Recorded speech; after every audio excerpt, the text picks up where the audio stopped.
Olá, espero que todos estejam muito bem. Bem-vindo ao canal Princípio OrgBR. Eu sou Samuel Cunha e nós estamos fazendo um estudo detalhado do Evangelho de Jesus Cristo segundo escreveu Mateus. Meu dinheiro, minha casa, meu corpo, minha vida. Essas são pronúncias comuns em nossas palavras. Mas será que é verdade mesmo que nós somos donos de tudo isso? A Bíblia diz que Deus é dono de tudo. Ele criou esse universo vasto, nos deu vida e a Bíblia afirma que até mesmo cada respiração é propriedade do Senhor. Nós vivemos uma vida monótona. Todos os dias são iguais. Nós dormimos, acordamos, trabalhamos, comemos, vivemos. E esta rotina frequente, repetida, nos faz pensar de uma forma errada de que o juízo final é uma ilusão. A grande advertência do Senhor Jesus é que haverá um momento de prestação de contas. E a pergunta que eu e você temos que fazer para nós mesmos é: o que nós estamos fazendo com os nossos tesouros, com os nossos talentos e com o nosso tempo? A boa mordomia vai estar relacionada com fidelidade, com prudência e com vigilância. Prepare-se. Quero ler com você Mateus capítulo 24, do versículo 45 ao 51. Sermão profético, mordomo fiel. Acompanhe na sua Bíblia. Quem é, pois, o servo fiel e prudente, a quem o seu Senhor constituiu sobre os seus servos, para dar-lhes o sustento a seu tempo? Bem-aventurado aquele servo que o seu Senhor, quando vier, achar fazendo assim. Em verdade vos digo que o porá sobre todos os seus bens. Mas se o mau servo disser no seu coração: o meu Senhor tarde virá, e começar a espancar os seus conservos, e a comer e a beber com os ébrios, virá o Senhor daquele servo num dia em que não espera, e a hora em que não sabe, e separá-lo-á, e destinará a sua parte com os hipócritas. Ali haverá pranto e ranger de dentes. Esse trecho de Mateus ainda aconteceu na terça-feira da semana da Paixão. Lembre-se que Jesus entrou em Jerusalém naquela última semana, de vida como homem, no domingo. E aqui nós estamos nesse discurso ainda na terça-feira, que foi um dia bem longo. Jesus contou 3 parábolas, respondeu a 3 questões bem embaraçosas dos religiosos. Depois do capítulo 23, ele critica, adverte, censura os religiosos, principalmente quanto ao orgulho e à mentira. E agora Jesus está respondendo dúvidas dos discípulos a respeito da sua vinda e do fim do mundo, que nós chamamos de sermão profético. Tá bom? Então vamos lá, que estamos ainda agora numa sequência de 3 parábolas. Vamos lá. Bom, após falar sobre os sinais do fim do mundo e da vinda, Jesus conta 3 parábolas. Esta é a primeira de 3 parábolas, mais 3 parábolas. Mas aqui o propósito é diferente daquele um outro momento atrás, que Jesus estava contando também 3 parábolas, especificamente para falar a respeito dos religiosos, trabalhadores na vinha e assim sucessivamente. Agora aqui ele quer mais dizer a respeito do servo, de mordomia.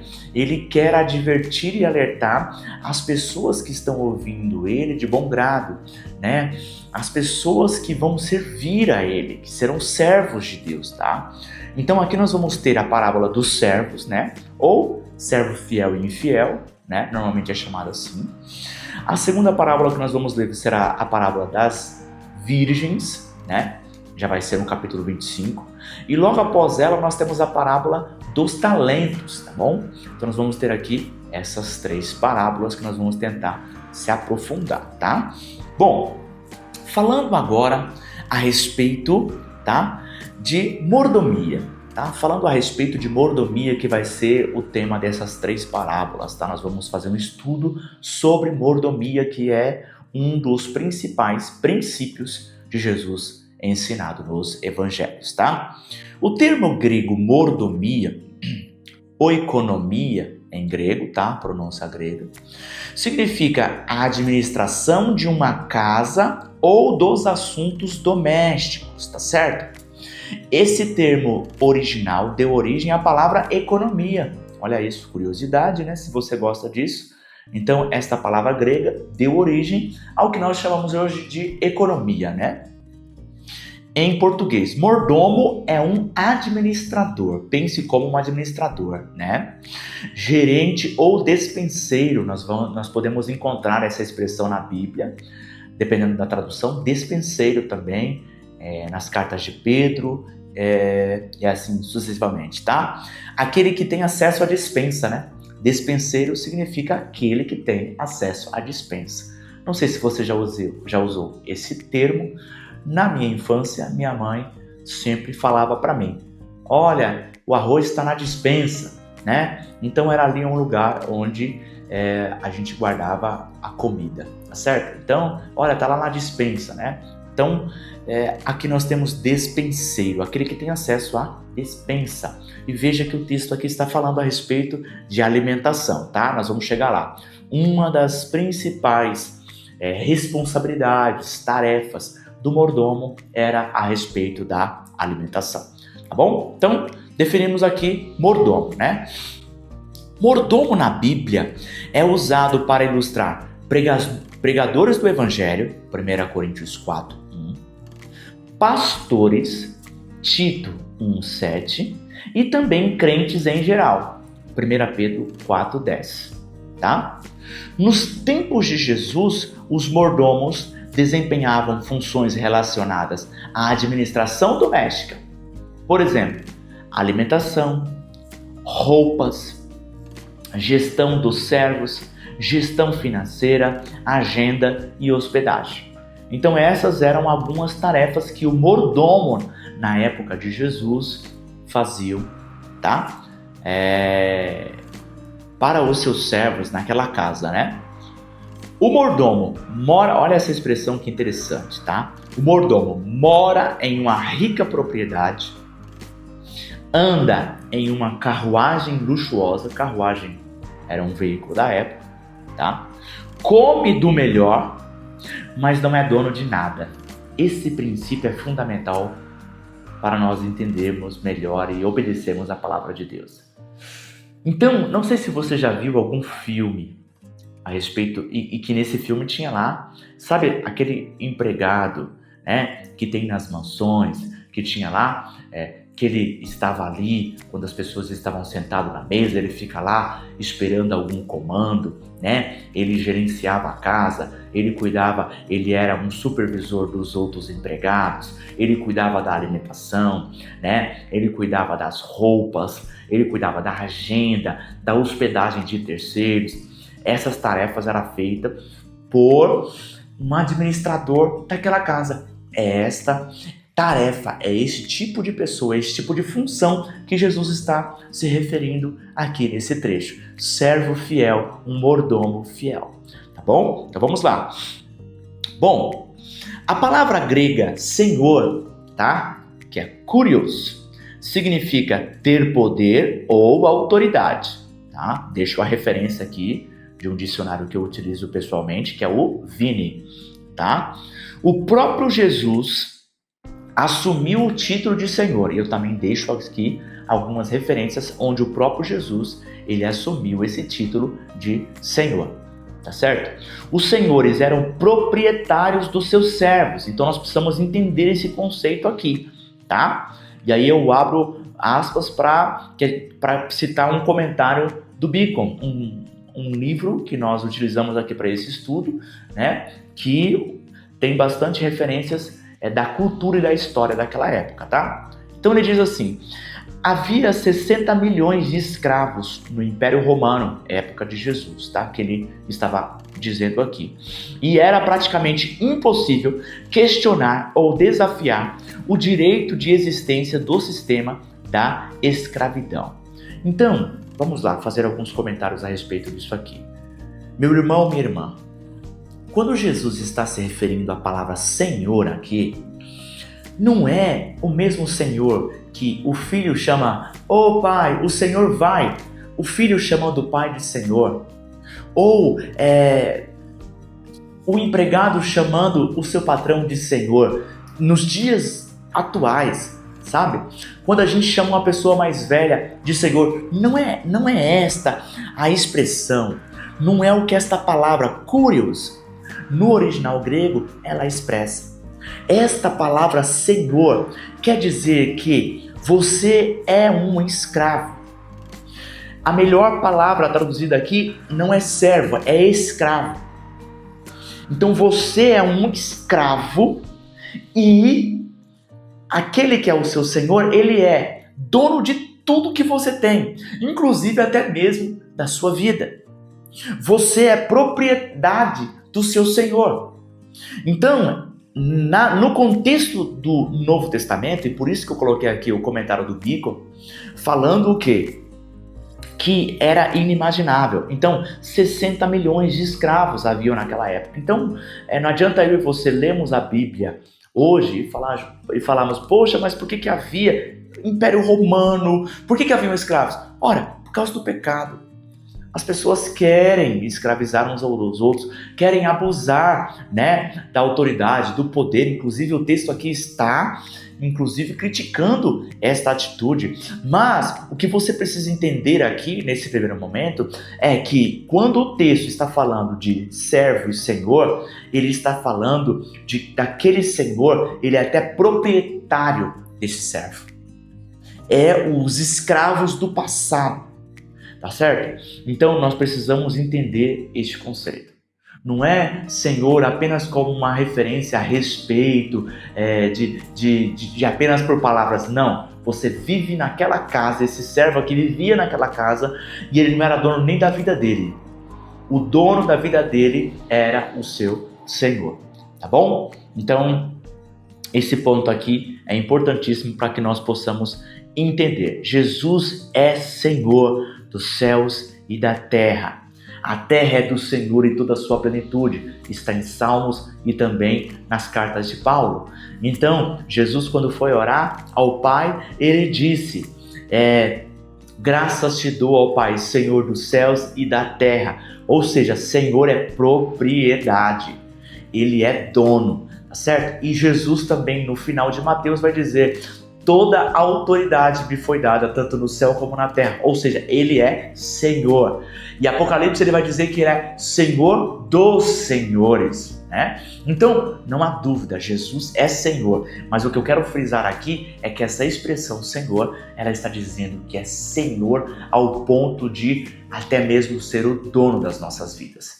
É o que essas pessoas estavam entendendo na época de Jesus ao ouvir esta parábola, tá bom? Esse ponto é importante para que nós possamos entender a parábola por completo. Bom, vamos lá. Já o termo grego, falando agora sobre fiel, que é pistos, significa ser de confiança, fidedigno, tá? Então também deixo aqui a referência do dicionário.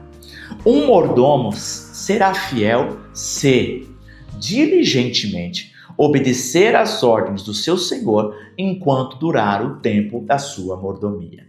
Então, meu irmão, minha irmã, tenta viajar agora na época de Jesus, usando a sua imaginação, e ali você vai ver um senhor muito rico que tem um mordomo.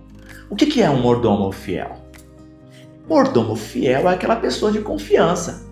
O que é uma pessoa de confiança? Eu posso deixar o meu dinheiro aqui, eu posso dar a senha do cofre para ele, eu posso deixar a bolsa de dinheiro com ele, tá certo? Eu posso deixar a agenda nas mãos dele, eu posso deixar meus filhos com eles, entendeu? Então era uma pessoa de confiança, era uma pessoa obediente, era uma pessoa que não traía a confiança do seu senhor. Mordomo fiel é um servo que não trai a confiança do seu senhor, tá certo? Ou seja, como nós fazemos isso? obedecendo à risca as ordens do nosso Senhor. Tá bom? Então, quando Jesus está falando aqui na parábola sobre o mordomo fiel e prudente, ele está falando de um mordomo que obedece e que é confiável. Ok? Muito bem. Portanto, não somos donos de nada, nem mesmo do corpo e da vida. Tudo é do Senhor. O que Deus colocar em suas mãos para fazer, persevere em fazer tudo com excelência até o fim. Agora sim, vamos comentar com mais detalhes a respeito da própria parábola, né? Basicamente, a parábola está falando a respeito de 2 mordomos que têm a responsabilidade de alimentar e cuidar dos outros empregados. O primeiro mordomo fez um trabalho excelente, por isso foi recompensado. Já o segundo, devido à demora do seu patrão, passou a espancar os empregados, a comer e a beber com os bêbados. Por isso, quando o seu senhor voltou, o puniu severamente. Tá bom? Então, basicamente, a parábola conta e compara, né, esse servo fiel com o servo infiel, né? Ou o bom servo e o mau servo, né? Nós temos uma diversidade de nomes para essa parábola. Então, vamos lá. As representações, né? Sempre que nós estivermos estudando uma parábola, nós temos que buscar a representação.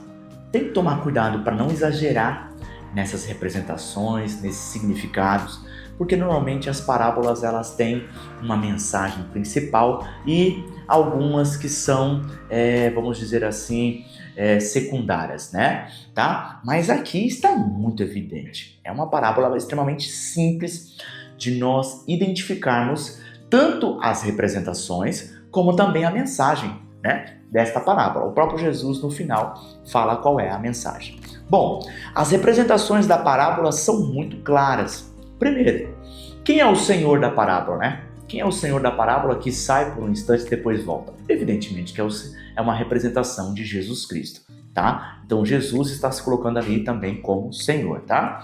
Os servos, né? Observe, se você ler aí, dependendo da sua tradução, você vai ver a expressão servos e depois você vai ver a expressão conservos, né?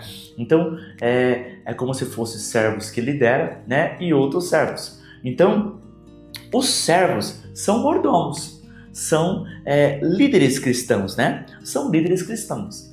Então, e aqui não estou colocando apenas, sabe, um pastor, presidente, ou um pastor de uma congregação, ou um evangelista. Não, a tia das crianças, vamos colocar assim. Talvez não tenha cargo nenhum, mas aquela pessoa que é responsável por cuidar do ministério infantil, aquela pessoa que é responsável por cuidar de outras pessoas, ou vou generalizar mais ainda, qualquer pessoa do reino de Deus que tenha algum tipo de responsabilidade, que tenha algum talento entregue em suas mãos, que tenha algo nas suas mãos para fazer, tá certo? Todo cristão tem algo para fazer.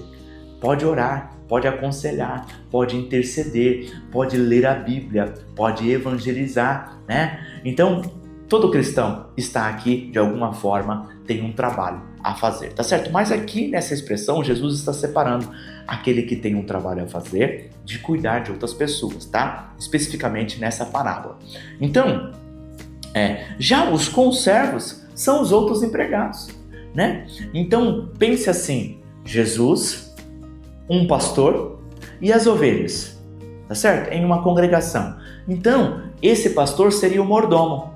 As ovelhas seriam os conservos, seriam as pessoas que estão sendo cuidadas por aquele mordomo, né? E Jesus é o Senhor, proprietário tanto do pastor como também das ovelhas, tá certo? Então você vai ver muitas das vezes essa ilustração do pastor cuidando das ovelhas, como por exemplo Jesus falando para Pedro, né?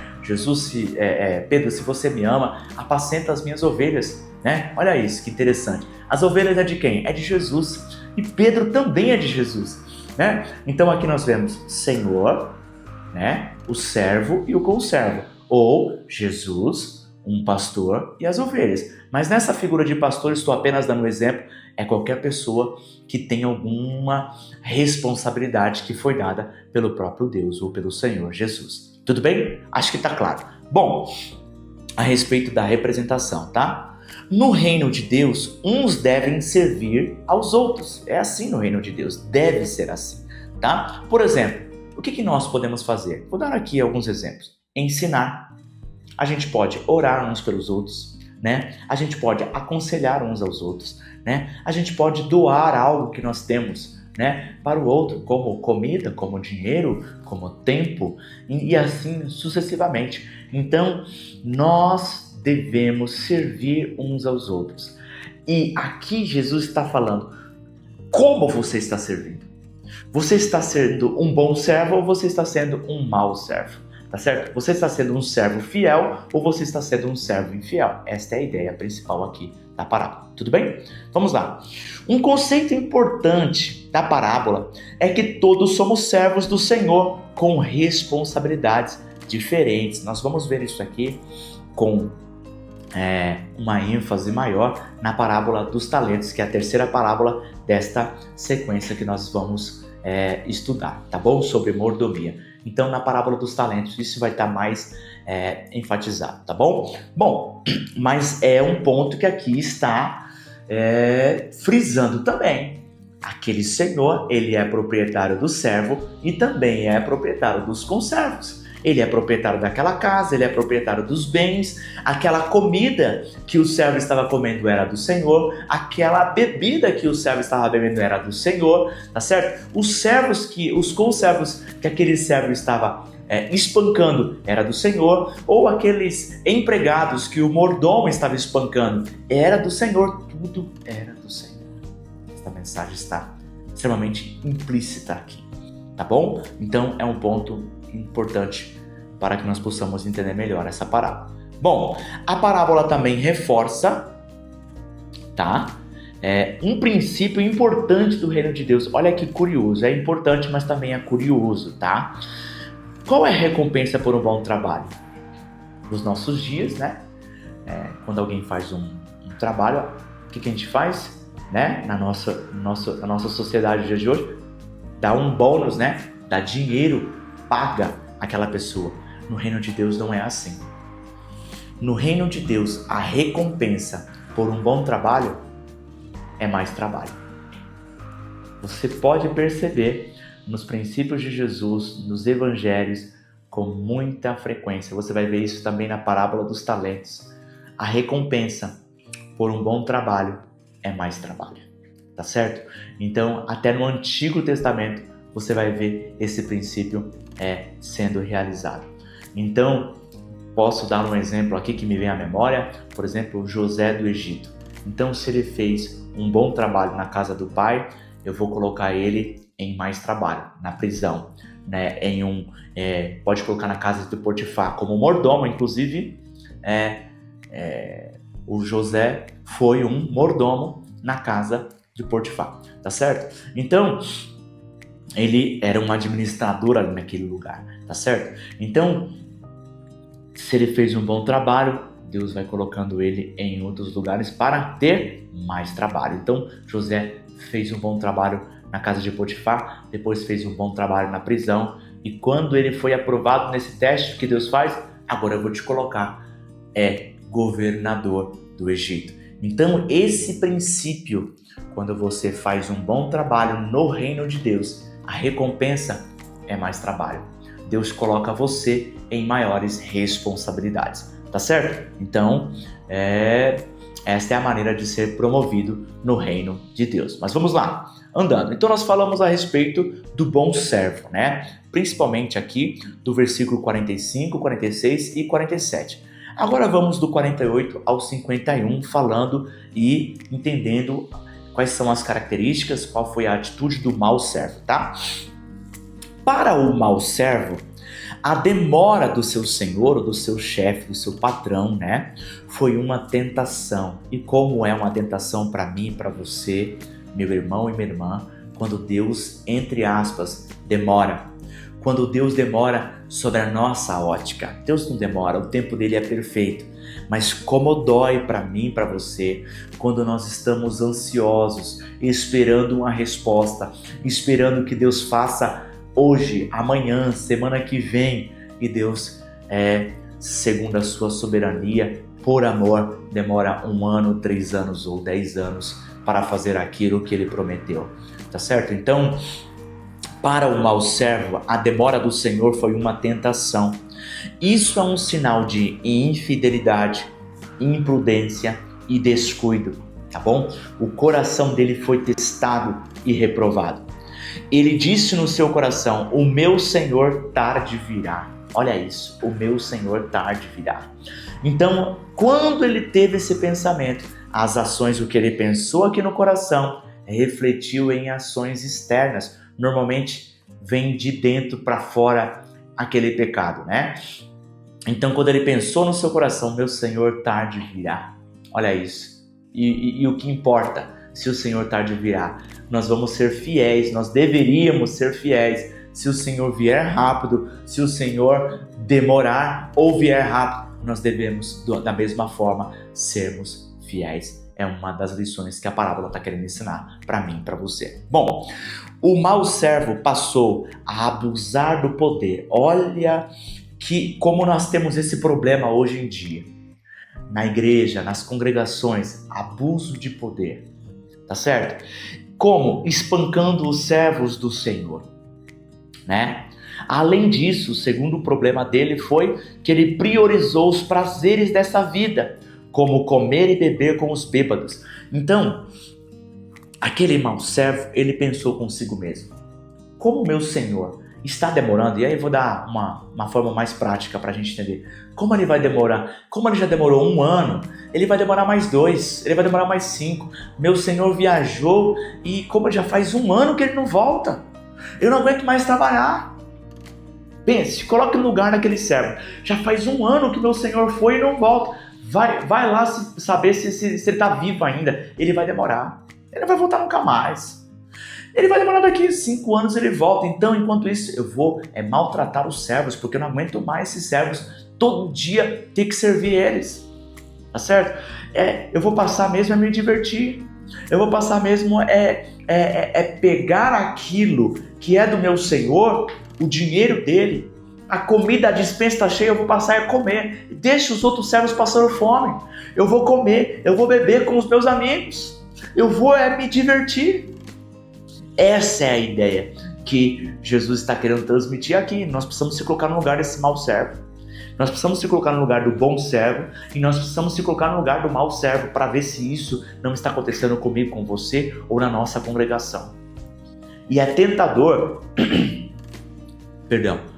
eu e você pegarmos o bom servo, se colocarmos no lugar do bom servo e pensar no mau servo como outra pessoa. Mas eu e você precisamos ver se eu e você não estamos no tipo do mau servo. Aquilo que Deus colocou na minha mão e na sua mão.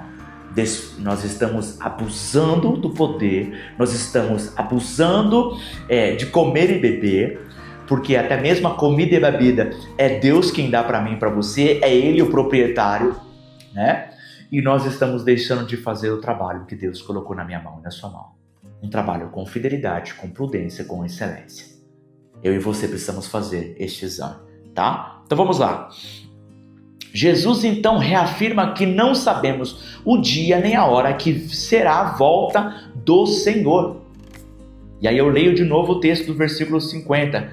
Virá o Senhor daquele servo num dia em que não espera, e a hora em que não sabe. Então aquele servo, quem sabe, meus irmãos, vamos aqui pensar juntos. Aquele mau servo, ele talvez pensou: o meu Senhor morreu, ele não vai voltar nunca. Tarde virá ou nunca virá. Ou quem sabe, uma segunda hipótese ele já demorou 1 ano, talvez vai demorar mais 5. Jesus está dizendo: aquele Senhor virá em uma hora em que menos espera. E olha, não é que aquele Senhor ele é maldoso. Não é que aquele Senhor ele faz de pirraça. Não.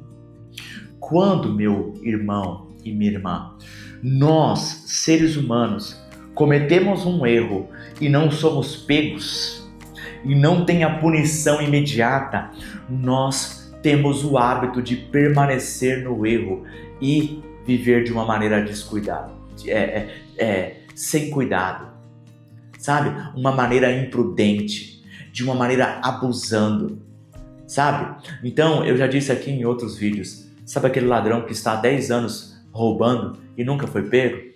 Sabe aquela pessoa que bebe e dirige e nunca foi pego numa blitz? É assim.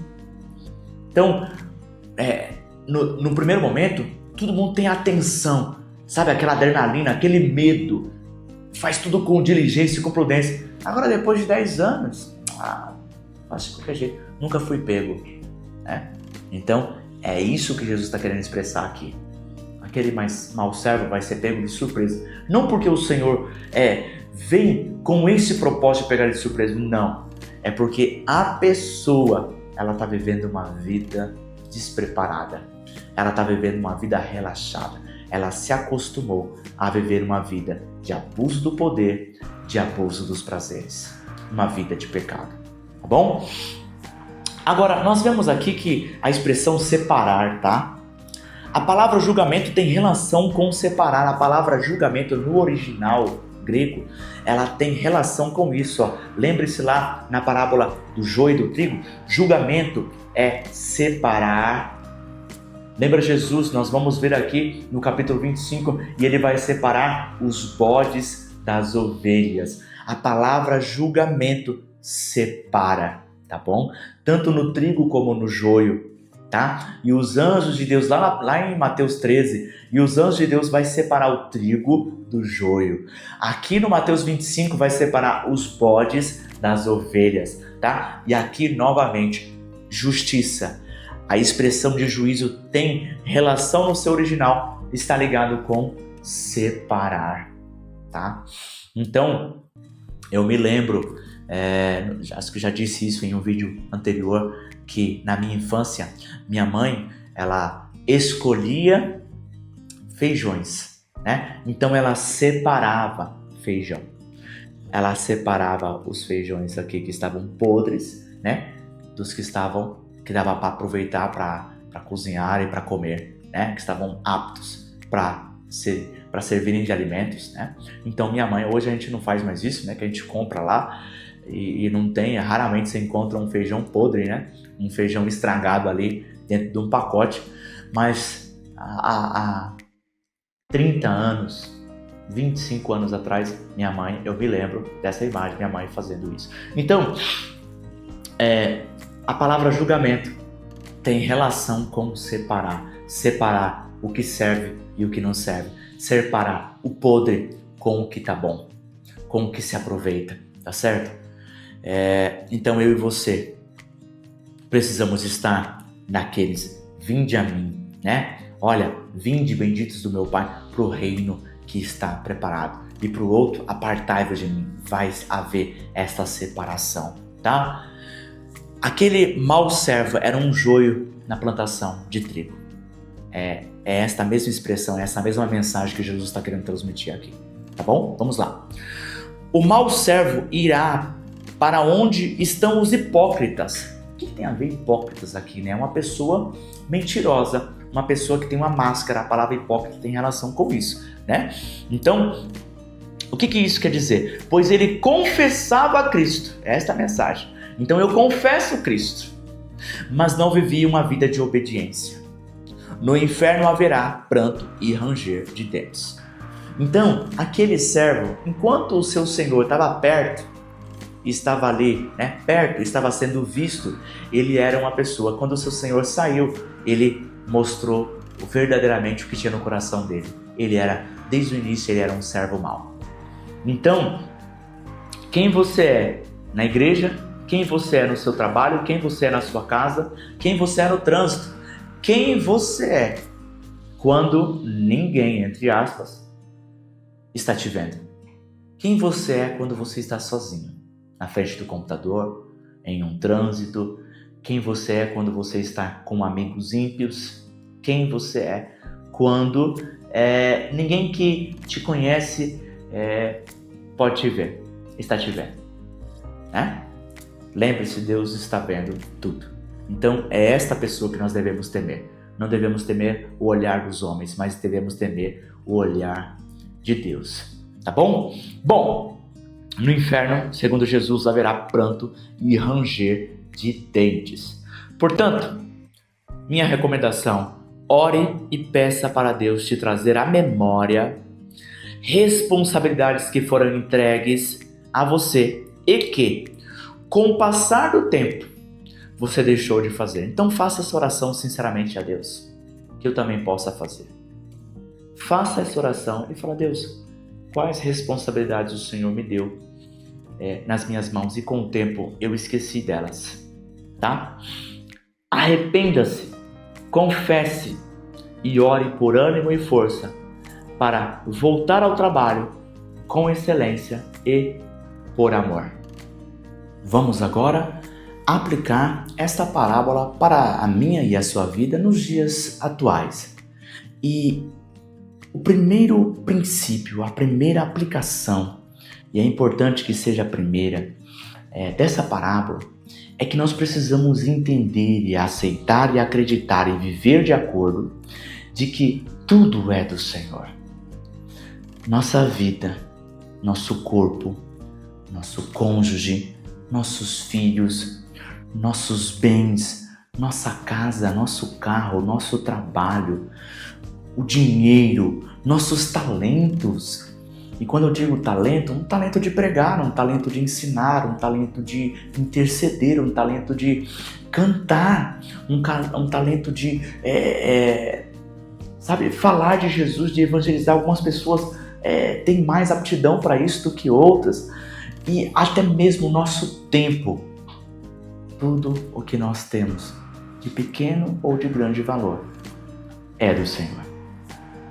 Então, se nós não entendemos isso, nós corremos o risco de sermos infiéis, servos infiéis. Então, vou dar aqui algum exemplo. Como você cuida do seu cônjuge?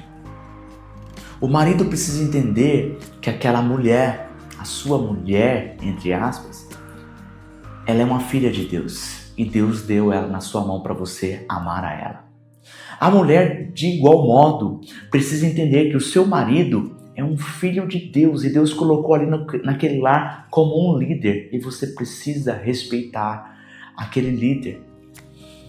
Porque aquilo é algo que Deus colocou nas suas mãos para você cuidar com excelência. Aquele bebê, mãe, que você tem, ou aquele adolescente jovem, Deus colocou na sua mão para você interceder por ele, para você cuidar dele, para você alimentar, para que você possa educar, para que você ensine a palavra.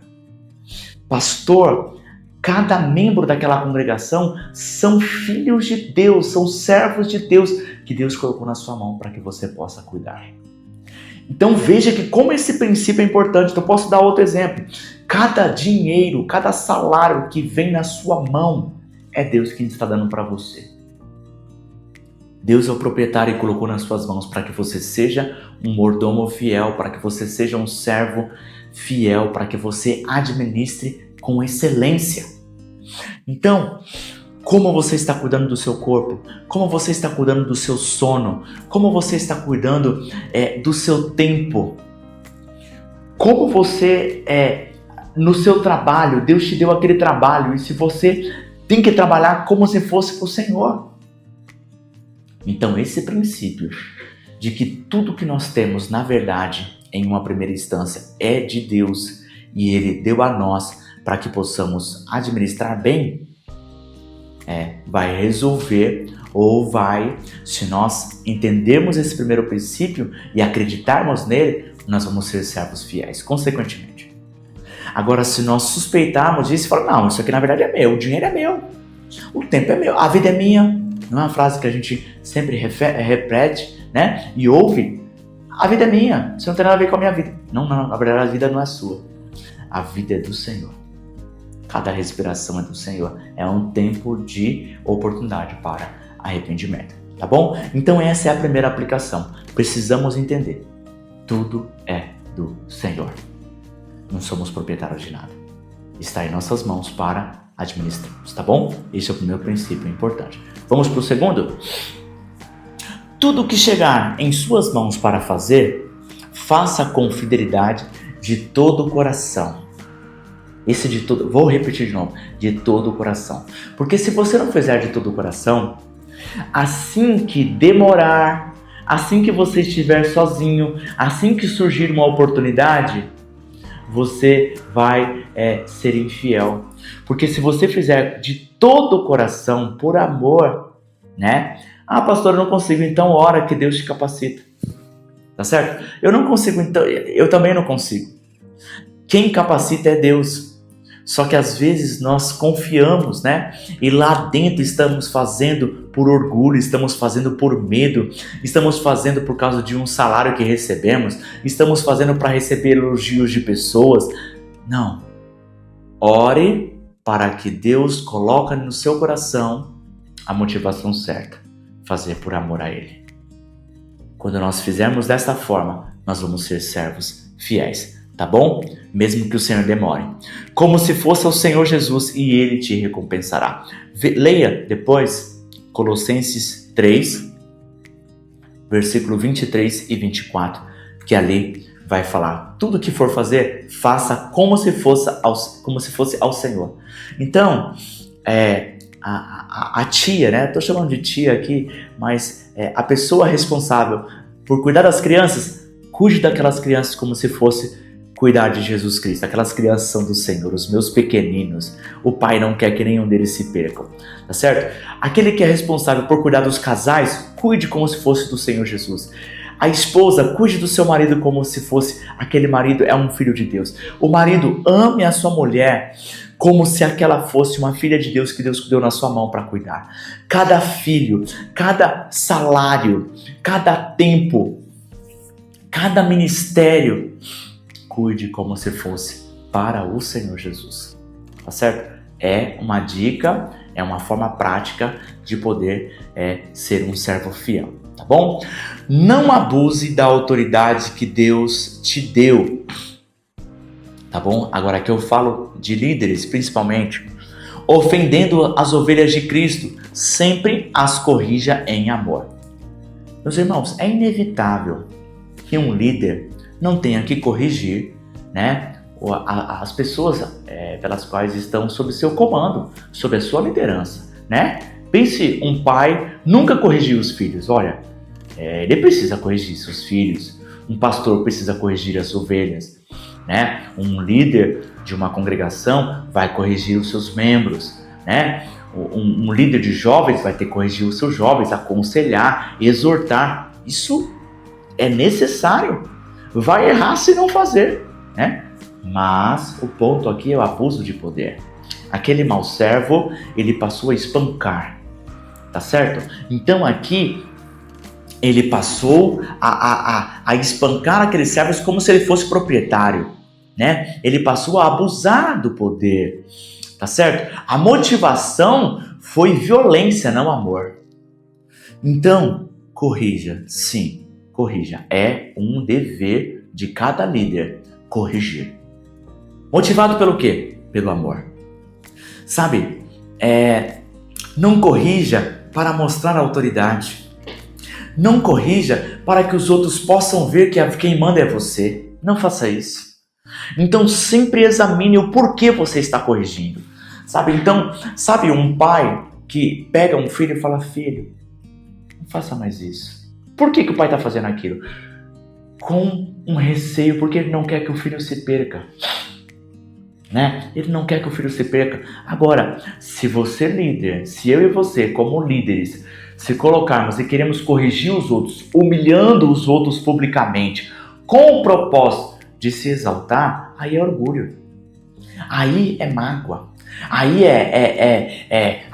você fez isso, então agora eu vou te humilhar. Não, aí é opressão.